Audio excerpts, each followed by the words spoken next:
Hi, I am April Brassard, and I am the writer-producer of I Was a Stranger. Let's start with the cast and how this came about, because I think for these roles, you were looking for very particular people. Yeah. The cast happened because my director, Reiko Aylesworth, is an extraordinary actress and has been in the industry for a long time, and is so wonderful that she's acquired many friends and many talented friends. And Jason Butler Harner and Elizabeth Rodriguez did both of these roles from the very core of their hearts, and for no money whatsoever. But it started, I think both of them have said it started as a favor, for their friend, but then both of them became very, very invested in the message of advocacy for domestic violence. And then we have cameo by James Badge Dale, who's another friend of Reiko's. So the cast was populated by these incredible, genuine people who just had extraordinary talent, and it would not be the same film without them at all. Where did you guys shoot? We actually shot, my original script, ironically, was in a Walmart because it's based on my story of survival and running from domestic violence, and then in collaboration with this New York Times article I read about how Walmart opens up parking lots all across the country to people who need a place to stay for the night, and people from all walks of life. And I was like, what if my coworker Caitlin didn't give me her couch? What would I have done? I would have been me in my car. So I combined the two ideas. We were a tiny film, could not afford a real parking lot anywhere, so we ended up at this movie ranch in Antelope Valley in California. It was snowing somehow in the middle of the desert. It was kind of crazy. I think that the slightly aggressive environment, though, played into the film kind of nicely. Yeah. I don't know where the hell y'all were. I was trying to figure it out. I was never really seen that anywhere. Yeah. I was amazed, though. It does give the film, now that I'm hearing that it wasn't the first choice, right, a very unique feel that I thought y'all had intentionally done. Yeah. But that's wild. Yeah. Wow. Yeah. Okay. How much then did that change? Did it change at all the story, or did it just work? It just kind of worked. The only thing that changed was that we made it a hunting and fishing shop, because it was we needed a store, because the whole point was she acquires a weapon and then relinquishes it at the end, because violence is not the answer to violence. So I needed a store of some kind, and when we were it's a trailer park, both me and my director were how are we going to do this? Okay. But pretty much that was all that changed, other than condensing the space. I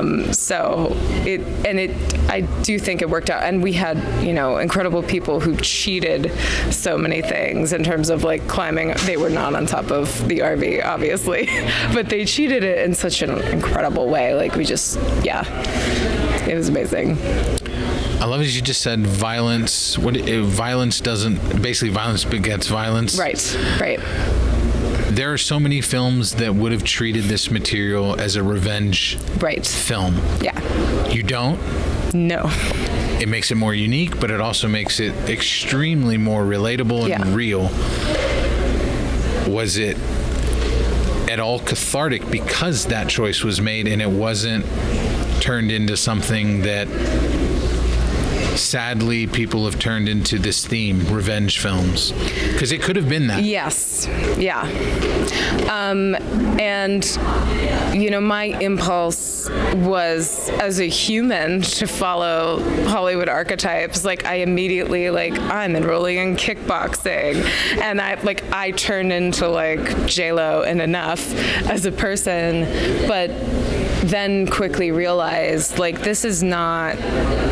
I'm not, first of all, I'm not the kind of person who's going to commit that revenge. And women and men who end up in these situations do so because they are so empathetic at their core, that they care for people and they care for them enough that it might eventually kill them.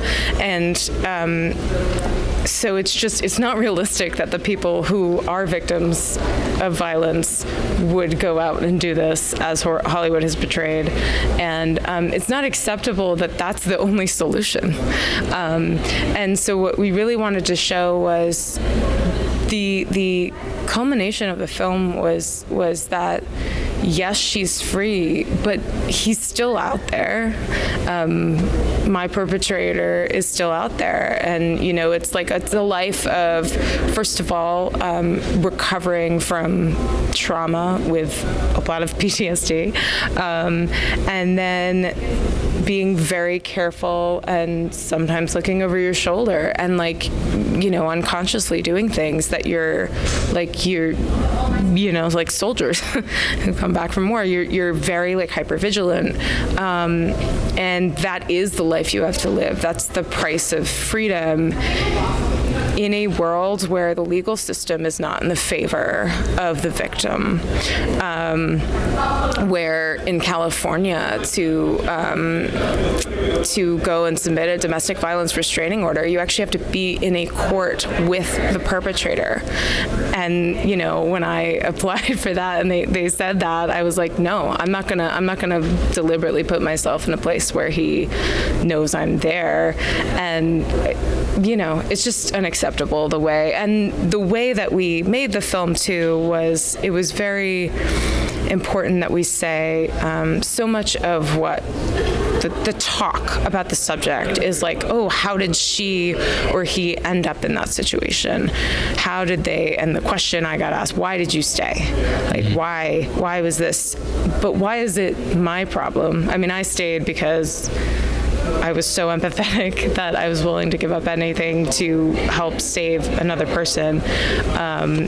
But also, why is it my problem? Why is it her problem? Why isn't it society's problem? And the Boondockers represent the turn of what if society took a handle on this and just threw an arm of protection? The perpetrators would have to disappear into the shadows. So, yeah. I was a stranger. Why that phrase? But in particular, the word was? Yeah. So it's twofold. My director is incredibly literate. She's so well read, and she has studied just an incredible amount of work. But she knew of this quote. It's actually from the Bible, but it's I was hungry and you gave me food. I was thirsty, you gave me drink. I was a stranger, and you took me in. And so the title is twofold. So first of all, it's that idea that they are strangers and they are being more welcoming and providing more safety than someone who you are married to or engaged to or, promised to. And then secondly, she came up with the title. She was like, how about this? Because it was, started out as I had vagrants, and she's like, that probably doesn't convey what we want to. And so then I was like, well, I love that because I myself right now, looking back, I was a stranger to who I was. I don't recognize that person. I don't recognize the person I was when I first left. And now I am a totally different human who the curtain has been lifted, but also like within myself, because when you have been decimated to the point that, you know, he threatened my life at gunpoint, and prior to that I had thought about committing suicide because I thought I couldn't make it out on my own.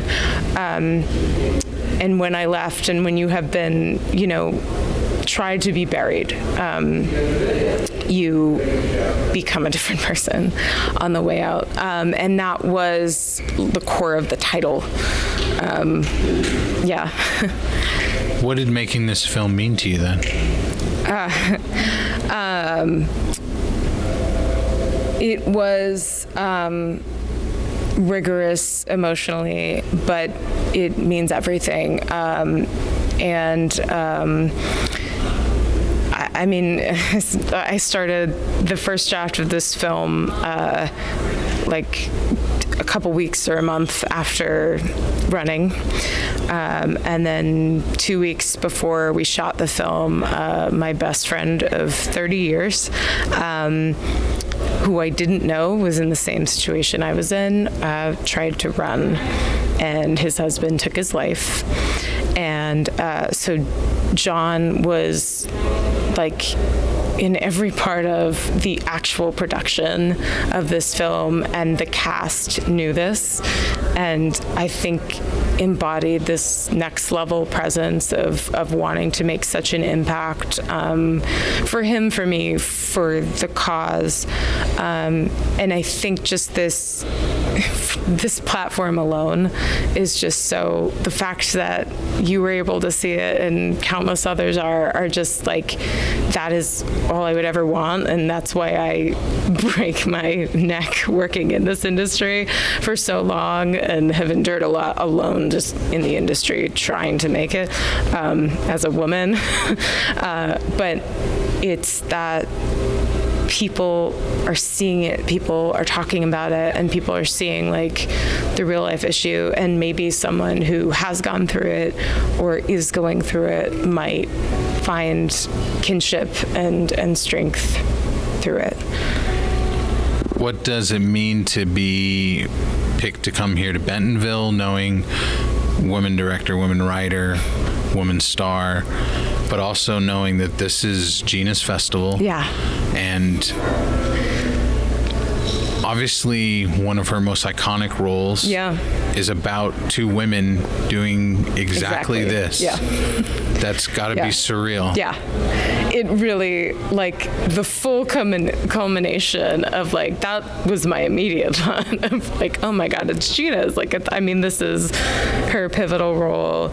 And they, you know, it was a woman screenwriter, and I think that was very important because that was one of the most authentic portrayals of things as they are, and their discussion. And, you know, I went to the drive-in, and sadly realizing now, like, their discussion of, like, they wouldn't believe you because you danced with him like that at the bar has not changed. That being said, she, you know, is such a force when it comes to this movement of women's voices, women's stories. And I mean, it was just like earth-shattering, sort of, that we ended up here of all places here, and then, you know, able to be with all of these other incredible storytellers that and just, I mean, I'm so honored to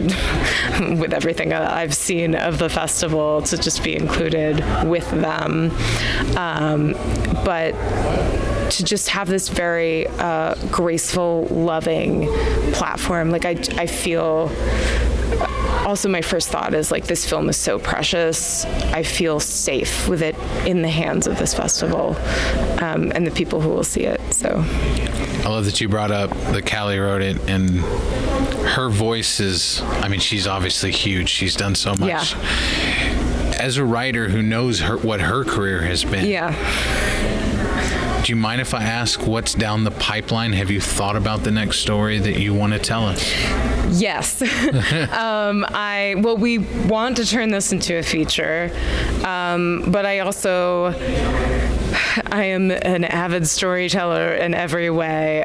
So I have, ideas brewing for TV series, for films. I'm writing a young adult novel. And my final dream is to have a production company akin to like Reese Witherspoon's Hello Sunshine, where I'm able to produce stories from like people in this festival, women, diverse voices who aren't diverse. It's, you walk into a grocery store, it's everyone around you, and that's the idea of just representing the people who actually exist in the world. Like, couldn't we do that in every capacity, in behind the camera, in front of the camera, on the page? And so yeah, my goal is, and with everything I write, to have a seed of, it will be entertaining. I'm not a doc person. I like watching them, but I'm not like gonna make documentaries. I am an entertainment person because I really do feel like that spoonful of sugar, you can get so much if you sit and watch a film and it's really entertaining, and then you leave and you're like, oh wait, I just got a message, and that's my favorite thing. So be it like dark or darkly comedic or light, like everything I want to do is writing and producing will be to have a seed of whatever social issue is, on the table at the moment. Well, thank you for having the courage to complete this story. Thank you. And to being able to bring it here to Bentonville, that cathartic moment turned into a dream, maybe. Yeah. So thank you for that. And thank you so much. I hope people do get to see the eventual feature one day. Yeah. Thank you. Fingers crossed. Thank you.